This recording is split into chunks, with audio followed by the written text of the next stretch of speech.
Yves Kissombe est avec nous. Bonsoir, monsieur. Bonsoir, Kissombe. Fabien Lumbala. Ancien vice-ministre des Affaires étrangères.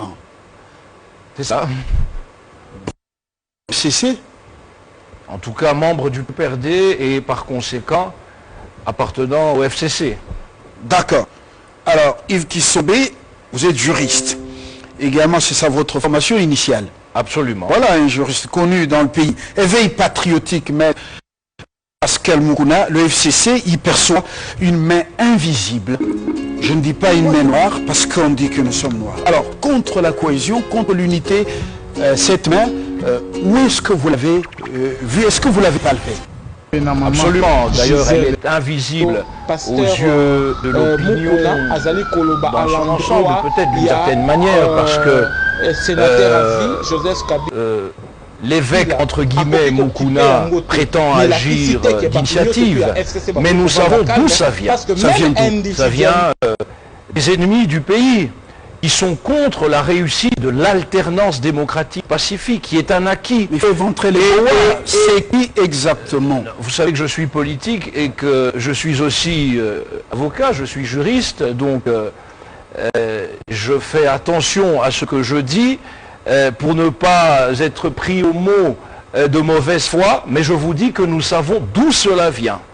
Et que Moukouna est manipulé parce qu'on exploite, n'est-ce pas, d'abord sa nature réelle, sa face cachée à l'opinion, qui est celle d'un ancien délinquant juvénile, il faut le dire. Vous allez éviter des mots forts. Non, vous savez, en quoi la délinquance... Vous connaissez comment je suis responsable. Oui, je ne voudrais pas que ce soit un cadre pour régler des comptes avec des mots peu catholiques. Il y a beaucoup de responsables qui vous...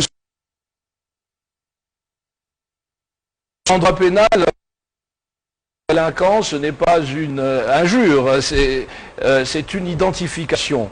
Et donc, il faut savoir qu'il a évolué dans la délinquance jeune pour finir dans la vie adulte, dans l'exploitation de la faiblesse des fidèles de son Église. Alors aujourd'hui, vous avez une dame... Vous êtes en train de voir les services de renseignement américains, français, chinois. C'est pratiquement cette main. Comment des gens étrangers peuvent-ils exploiter la nature d'un homme qu'ils ne connaissent pas? Non. Comment c'est arrivé? Non, ils font feu de tout bois, les ennemis du Congo, parce que l'alternance réussit, la paix au Congo, les avancées démocratiques ne font pas les affaires des impérialistes, ainsi parce que c'est plus que jamais d'actualité. Qui sont les impérialistes? Ce sont les ennemis de la souveraineté de nos pays africains. Aujourd'hui, le président honoraire Joseph Kabila est un modèle pour l'Afrique centrale, l'alternance réussie, parce que le pouvoir suprême dans ce pays a toujours quitté des mains pour d'autres par la force, par la violence.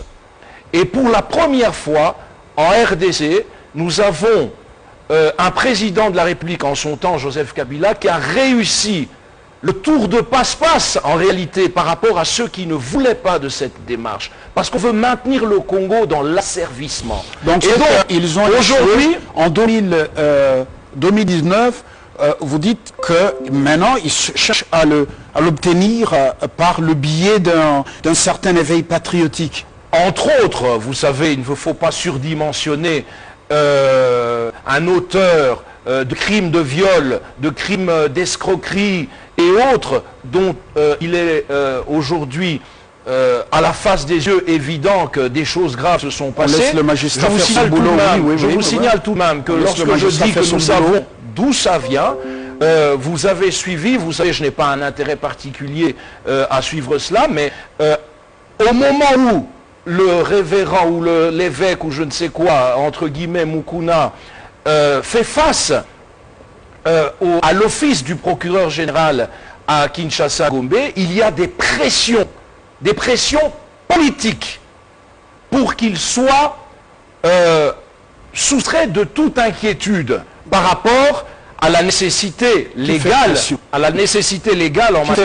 en matière de violence sexuelle, oui. En matière de viol, il y a un impératif légal qui est celui de la mise en détention préventive en attendant l'évolution de l'enquête. Ce sont des milieux hostiles au vrai changement, à l'état de droit, au progrès de ce pays qui passe par la stabilité que Joseph Kabila a amené dans ce Congo, la stabilité politique et institutionnelle. Ce sont des ennemis tentés par le tribalisme, tentés par le pouvoir pour le pouvoir, à des fins égoïstes et personnelles, tentés d'influencer des dérives dictatoriales dans ce pays. Donc la main invisible, elle n'est pas extérieure, mais elle est intérieure. Elle est intérieure, mais vous savez très bien qu'il y a toujours... Mais vous avez parlé des impérialistes, messieurs, qui sont... Oui, mais j'ai quand même une contradiction. J'ai été vice-ministre des Affaires étrangères, j'ai vu et vécu aux côtés de Léonard Tshilombo le poids de l'impérialisme, le poids de la volonté de soumettre le Congo au dictat étranger. Vous avez suivi, et ce n'était pas... Nous avons été amenés à prendre des mesures. Ceux qui ont raté un coup de force, m'aide occidentale, ou m'aide occident pour que Joseph Kabila, c'est le pouvoir, ça n'a pas réussi. Maintenant, il passe par des Congolais. En même temps, vous dites qu'il y a à l'interne des gens qui font pression vers le pouvoir ou le pouvoir. C'est-à-dire que, vous voyez... On ne comprend rien là. C'est quoi exactement? Mais je vous le dis, pas besoin d'être plus clair que cela pour que les Congolais comprennent. Il y a toujours des contacts dans les chancelleries, dans certaines de nos ambassades. Il y a des diplomates dans ce pays qui ont pour rôle de semer la zizanie. Le président Félix Tshisekedi a une mission énorme. C'est celle de garantir la réussite de l'alternance dans les efforts de développement et de progrès social. Et nous sommes, nous, FCC, nous, PPRD, engagés loyalement sur cette voie-là. Mais malheureusement, certains de nos compatriotes, en face, au cash notamment, certains, pas tous, mais certains, et Dieu merci, jusque-là, nous voyons la bonne marche de notre coalition avec des difficultés, parce qu'au sommet, nous avons cette volonté d'aller de l'avant. Mais au FCC, nous déplorons le fait que le président de la République, comme nous l'avons toujours dit du temps de Joseph Kabila, qui est le président de tous les Congolais, est sous, si vous voulez, beaucoup de velléités, mais il reste le garant de la nation, et je suis certain, comme il l'a dit, le jour même de la proclamation des résultats, il l'a répété à sa prestation, qu'il est le président de tous les Congolais et non pas d'une tribu.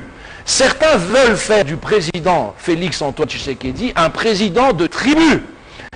Les velléités tribalistes existent. Nous sommes pour l'unité nationale, nous sommes pour l'union des corps et des esprits. Nous allons adopter une posture des Congolais au-dessus. Mais non, il y a vous savez, des velléités tribales. Oui, nous revenons absolument, parce que c'est ça la République. La démarche de cette main invisible. Alors, qu'est-ce qu'il vise concrètement dans cette démarche? On veut la main invisible, extérieure. La main invisible vise la déstabilisation de la RDC, vise le chaos en RDC au profit de l'exploitation de ces richesses. Ce sont les richesses de ce Congo qui sont visées. Pourquoi? Parce qu'on ne veut pas nous laisser la moitié de nos richesses. On veut nous laisser des miettes. On vise la réforme du code minier qui a simplement ajusté un peu en termes d'équilibre les avantages de l'État congolais. Et on vise l'atteinte à la souveraineté de la RDC. La RDC a financé seule ses élections. La RDC n'a pas suivi de manière aveugle le dictat international. La RDC a réussi.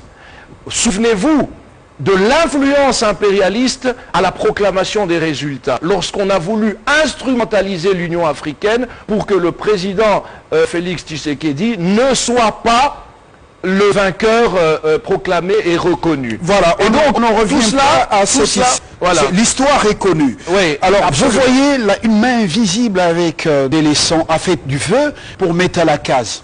Et puis à l'interne, vous amenez, vous vous approchez avec de l'essence pour que la case prenne feu. Quelle attitude prendre si réellement vous avez perçu une main invisible? Mais l'attitude, c'est de parler aux Congolais. Je vous dis que normalement, l'évêque Mukuna, qui est accusé de faits graves, parce que c'est ça son vrai problème, la dénonciation ou les dénonciations calomnieuses qu'il fait à l'endroit de l'ancien président de la République ne sont qu'une digression. Son vrai problème, ce sont les ennuis judiciaires auxquels il fait face. Vous savez que cette dame, Mami Chibola, je l'ai appris de source sûre, on lui a offert 100 000 $ et la possibilité de partir à l'étranger pour abandonner le dossier Mukuna. Mais je ne suis pas là pour citer des noms. Moi je vous dis qu'au moment où nous parlons, j'espère qu'il va être placé sous mandat d'arrêt, si telle est la volonté de la loi. Moi je ne suis pas partisan, je suis avocat. Si telle est la volonté de la loi, parce que des crimes lui sont reprochés, parce que nous sommes surpris de voir que toutes ces ONG prétendant défendre les droits de l'homme n'ont pipé mot par rapport au cas de cette femme qui est une personne faible, qui n'a pas les capacités manœuvrières au départ de quelqu'un qui exploite les faiblesses de ses fidèles, qui exploite la détresse. Dans ce moment, elle a des avocats. Elle a des avocats. Oui, mais là, pour sa cause, non? Je parle de foi personnelle, oui, parce que j'en suis convaincu. Hein, et donc, et je ne suis pas le seul à être convaincu. Et donc, voilà pourquoi, ayant constaté, n'est-ce pas, que le président Kabila n'était plus à la tête de l'État, parce qu'il tirait son profit de la manière dont il tournait autour, n'est-ce pas, des dirigeants de l'époque. Moi-même, nous nous sommes rencontrés plusieurs fois au quartier général du candidat Emmanuel Ramazani Chadari, où il était venu chercher des fonds pour la campagne, vous le savez, la campagne électorale, et donc tout sourire aux lèvres. Il était à votre service, non? Non, une campagne électorale, elle se fait avec toutes les forces. Il était à votre service. Oui. Si la situation ne s'était pas produite, est-ce que vous alliez les dénoncer? Non, s'il vous plaît, nous le dénonçons parce que nous présumons d'abord tout le monde de bonne foi. Lorsque quelqu'un vient vers vous, on ne peut pas le rejeter, mais lorsque des comportements traduisent la vraie nature d'une personne, c'est là que nous sommes aussi appelés à intervenir. C'est vous qui l'aviez approché ou c'était lui qui était venu vers vous? Nous avons aussi, bien sûr, un devoir d'initiative. Nous allons vers tous les compatriotes. Et donc, c'est cela qu'il faut déplorer, n'est-ce pas? Une situation d'ennui judiciaire qu'on essaye de détourner par des dénonciations calomnieuses, des plaintes ou dénonciations fantaisistes, parce que tout le monde sait que la prochaine étape de ces plaintes, c'est tout simplement l'écartement, pour ne pas parler de classement sans suite, parce que vous savez combien notre pays... Et d'ailleurs, je suis d'avis, en termes de réforme, qu'il faut pénaliser spécifiquement les atteintes aux acquis de l'alternance démocratique dans ce pays. On venait tout à l'heure de parler de la cybercriminalité. Vous-même, vous êtes juriste, mais vous avez laissé le champ libre. Monsieur Kissombé, vous savez que la main invisible est là, elle plane sur le Congo. Et vous connaissez la couleur de cette main. Et vous savez aussi que la finalité, c'est elle, ou c'est celle-là.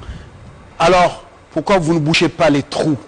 Pourquoi vous nous entraînez dans cet embrouillamini, dans ces disputes, dans ce spectacle? Vous laissez les vraies questions des Congolais. La faim, le chômage, et aussi ce peuple qui a besoin d'avoir de l'électricité, de l'eau dans sa maison. Vous laissez tous ces problèmes, vous nous entraînez dans ce spectacle. Vous saviez tout ça, pourquoi vous nous entraînez dans ce jeu, vous les politiques et les pasteurs? Je suis très heureux de ce que vous venez de dire en me posant la question, parce que j'y adhère totalement. Vous avez raison. Pourquoi? Parce qu'il manque un élan collectif de redressement de ce pays et de prise de conscience. Il manque un sursaut patriotique congolais. Vous avez encore trop de Congolais dans la classe politique, que toutes tendances confondues, pas assez patriotes. Certains viennent en politique avec une certaine idée de la politique. Nous sommes en politique pour servir les Congolais, avec nos imperfections et avec nos atouts, nos qualités. Nous ne sommes pas en politique pour autre chose que par sens et par goût du service public. Il faut un élan collectif, une partie de la classe politique, toute tendance. Il y a des patriotes, au CACH, au FCC, je parle du paysage politique d'aujourd'hui, à la Mouka et ailleurs, il y a des patriotes. Mais il n'y a pas que des patriotes. Il y a des gens qui ne sont pas assez patriotes. Chez nous, durant la gouvernance de Joseph Kabila, tout le monde n'était pas suffisamment patriote autant que lui. Parce que si c'était le cas, le passif du bilan, qui est tout à fait positif de Joseph Kabila, mais le passif serait moins lourd et l'actif serait beaucoup plus grand. Aujourd'hui, nous sommes en train d'avancer. Le bilan FCC Cash, hormis le contexte difficile, parce qu'il faut réfléchir aussi aux réformes structurelles, économiques, conjoncturelles par rapport à la crise du Covid-19 pour l'Afrique et pour notre sous-région et pour notre pays et nos provinces. Mais Fabien Lumbala, tant qu'il n'y aura pas d'élan collectif, le président de la République, il ne peut rien faire tout seul. Tant qu'il y aura un penchant pour les détournements de fonds publics, pour la corruption, pour toutes sortes de choses... C'est pas quand même vous qui devez déplorer détournement, corruption, parce que, oui, ça ne date pas d'aujourd'hui. Oui. Vous devriez quand même saluer déjà un début d'un travail dans ce sens pour combattre celui-là. Non, non, alors, c'est pas... apparemment, la justice dans notre pays est un peu le reflet de la société. La justice travaille, elle a des performances et des contre-performances. Il y a de la corruption partout. Bon. Et dans ce pays, la justice est rendue depuis très longtemps dans beaucoup de domaines, mais pas assez dans certaines choses, dans certains dossiers, etc. Bon, ben, la lutte contre vous plaignez, c'est comme si... non, voilà, la lutte...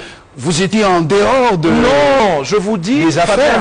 C'est ça la responsabilité. Reconnaître des faiblesses, même si on est fier d'avoir accompli beaucoup de choses. La corruption, les détournements, tout cela, sans système de contrôle et de sanctions super efficace, on n'y arrivera jamais parce que l'homme penche toujours à l'imperfection et à la commission d'erreurs. Voilà. N'est-ce pas? Donc il faut le contraindre à ne pas fauter. Parce que sinon, quand il y a... Voyez par exemple, le fait... ça c'est une affaire qui est au niveau de la justice, mais nous avons entendu, vous connaissez l'actualité, par exemple, sous le gouvernement Tshibala en fin de législature, il y a eu une mise à l'écart du gouvernement qui a occasionné, n'est-ce pas, un certain dérèglement du fonctionnement normal, n'est-ce pas, des institutions. Et cela, c'est au détriment de tous.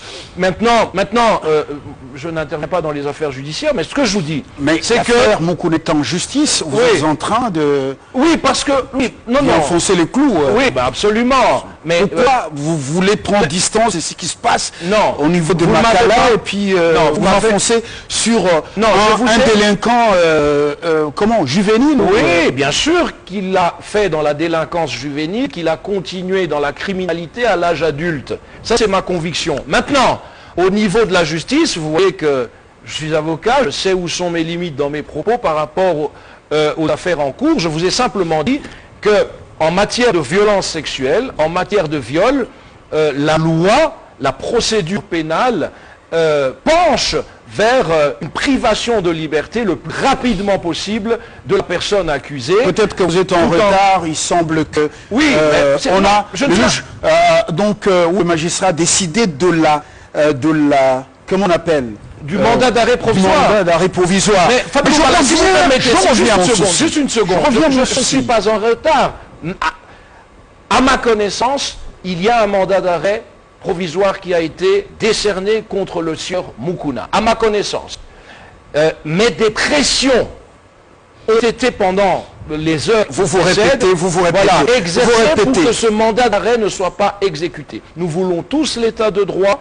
Je ne suis pas la justice. La justice fait son travail, mais nous souhaitons tous qu'elle puisse faire son travail librement. C'est le magistrat qui vous a appelé pour vous dire qu'il est sous les pressions. Je suis un citoyen. Je vous ai dit à ma connaissance. Éveil D'après les informations que j'ai, oui. Si je me trompe, ce n'est pas un crime. Je n'ai pas parlé à la place du parquet général. J'ai donné à l'opinion l'information en tant que responsable politique, en tant que citoyen, de ce que j'ai eu vent. D'accord.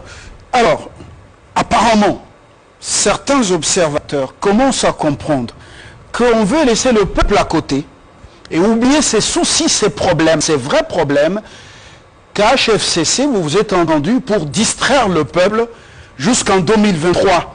Apparemment, cette assertion, comment vous l'analysez? Non, Fabien Lumbala, nous sommes tous Congolais. Cap vers 2023, non, le peuple, il faut le distraire avec ce spectacle. Non, nous sommes tous Congolais. Il n'y a pas que ces sujets d'actualité qui se passent. Les institutions, tant bien que mal, en fonction de la conjoncture, en fonction des circonstances qui sont les nôtres, les institutions sont à pied d'œuvre de manière humaine. Beaucoup plus doit être fait. Donc nous voulons tous que le Congo avance. Il n'y a pas ni chez les uns ni chez les autres de manière générale de désir de distraire l'opinion. Nous en pâtirions le moment venu nous-mêmes d'abord, classe politique. Donc nous voulons aller de l'avant, mais il manque un élan collectif. Je vous l'ai dit, seuls les politiques ne peuvent rien, il faut un élan collectif. Vous savez de quoi les citoyens sont parfois capables comme contre-performance, là où ils ont du pouvoir et de la liberté, au niveau du civisme, au niveau de ce qu'il faut faire pour autrui, pour la collectivité. Donc Fabien Lumbala, il n'y a pas ce désir-là, mais je suis d'accord avec vous. L'essentiel dans ce pays, il faut le rappeler, c'est bien l'alimentation, la santé, l'éducation, le logement. Il y a le coronavirus également. C'est pour ça que je parle de la santé. Les Congolais tuent leurs frères la nuit la avec sécurité des armes. publique. Alors, et vous êtes là dans ce spectacle. Franchement, est-ce que votre art, c'est un bel art encore, l'art pour l'art, ou l'art pour les solutions, pour solutionner les problèmes du peuple? Vous avez raison, je suis très heureux de la pertinence de votre interpellation à chaque fois que vous me posez des questions, Fabien Lumbala, parce qu'en réalité, hein, nous devons quitter, vous avez raison, le champ des questions politiciennes pour nous consacrer aux vrais problèmes des citoyens qui sont liés aux besoins humains fondamentaux à cause du niveau de vie dans notre pays. Les besoins humains fondamentaux que je viens d'énumérer ne sont pas encore rencontrés. Le pouvoir d'achat, le transport, la sécurité publique, la sécurité du territoire, etc. Mais les institutions ont vocation à impulser la réussite dans tous ces domaines-là de la part de tous les Congolais. C'est l'affaire de tous les Congolais. Et donc, Fabien Lumbala, moi, je suis d'accord avec vous que, et de manière collective, j'assume ma part de responsabilité en tant que politique, en tant que citoyen qui a une petite assise en termes d'action politique avec les autres. Et donc, Fabien Lumbala, nous devons aller de l'avant dans notre pays. Mais malheureusement... Un appel à l'unisson. Malheureusement, par là, parce que vous voyez déjà, vous l'avez déjà palpé, toucher cette main visible. Appel à l'unisson pour sauver le meuble, parce qu'il n'y a que le Congo qui compte pour nous. Est-ce qu'il y a fatalité de cette situation? Il y a fatalité que les gens ressemblent dans les velléités tribalo-ethnico-claniques. Est-ce qu'il y a fatalité que ces instruits puissent en découdre davantage ou centrer les dents pour oublier les problèmes du peuple où il y a de l'espoir? L'espoir et son entretien sont un devoir pour tout citoyen et encore plus pour tout politique. Nous sommes là pour entretenir l'espoir. Mais il y a des inquiétudes, vous avez raison Fabien Lumbala, nous en avons parlé. Et nous avons beaucoup de choses ici que nous avons évoquées, notamment celles dont j'ai eu vent, etc. Mais pourquoi? Parce qu'en fait, il y va de la stabilité politique, qui est la condition sine qua non du redressement économique et des avancées sociales dans un pays. Il faut de la stabilité. Et à travers les époques, on a vu que cette stabilité n'était pas nécessairement démocratique. Dans certains pays, à Cuba, la santé, l'éducation ont été réussies dans un régime qui n'était pas démocratique au sens libéral du terme. Mais aujourd'hui en RDC, où nous avons opté pour une démocratie représentative, pour une démocratie citoyenne, nous devons respecter la démocratie et l'état de droit, et la stabilité politique et institutionnelle doit être un souci majeur. Lorsque vous touchez aux acquis de l'alternance démocratique pacifique, alors que nous n'avons jamais vu dans ce pays un président de la République en vie, circulant librement, vous mettez en cause les perspectives... Parler d'un président honoraire. Un président honoraire, bien sûr. Vous mettez en cause la perspective de la même réalité pour les présidents de la République actuelle et à venir. Nous voulons voir, après Joseph Kabila, des présidents de la République honoraires, honorés, pas seulement honoraires, mais aussi honorés de tous, parce qu'ils auront servi le pays, parce qu'ils auront servi tant bien que mal, en humain, leur pays. Parce que ce qu'on fait à Joseph Kabila ici, au niveau de ses officines, n'est-ce pas, parce que nous savons d'où cela vient. Ce que l'on fait sous couvert d'une fausse loyauté de la part de certains, eh bien, cela sera fait demain à Félix Tshisekedi, à d'autres, et ça, moi, je ne le veux pas. Je veux que le président Tshisekedi, lorsqu'il ne sera plus président de la République, Dieu seul sait quand, eh bien, il soit respecté et honoré, et que personne ne vienne remettre en cause les acquis de l'alternance démocratique. Merci d'être venu et d'avoir partagé avec nous autour de ce sujet. Vous avez compris que nous avons été libres dans l'exercice de notre métier pour vous poser toutes les questions. Merci d'avoir éclairé l'opinion qu'il y a une main invisible. Vous l'avez déjà palpé. Qui serait derrière cet éveil patriotique, m'aide Pascal Moukouna. Et voilà, il y a moyen de se dépasser et de sauver la patrie. Bonsoir, le journal. Et après, sur Télé 50, votre média prédilection. Sepela TV et yena makambu ya sika lisusu. O ba chaîne ya France eza na kati. Ba chaîne ya Congo eza na kati. Ba chaîne ya Londres eza na kati. O ngomona makambu ya politique ya sika. O parti AA eza na kati. O parti BB. O CFAIO eza na kati. Ya Sepela TV. Bouquet comme ya muke boye. O tina poche voyager na ngokeno partout lingi. Na bouquet no ya Sepela TV. Sepela TV. Mais ma biso n'engo mais ma biso on a 4K machine ma daka Sepela TV. Bienvenue dans le monde de Sepela TV. Sepela TV est le décodeur qui vous permet de suivre les chaînes du Congo en direct de la diaspora.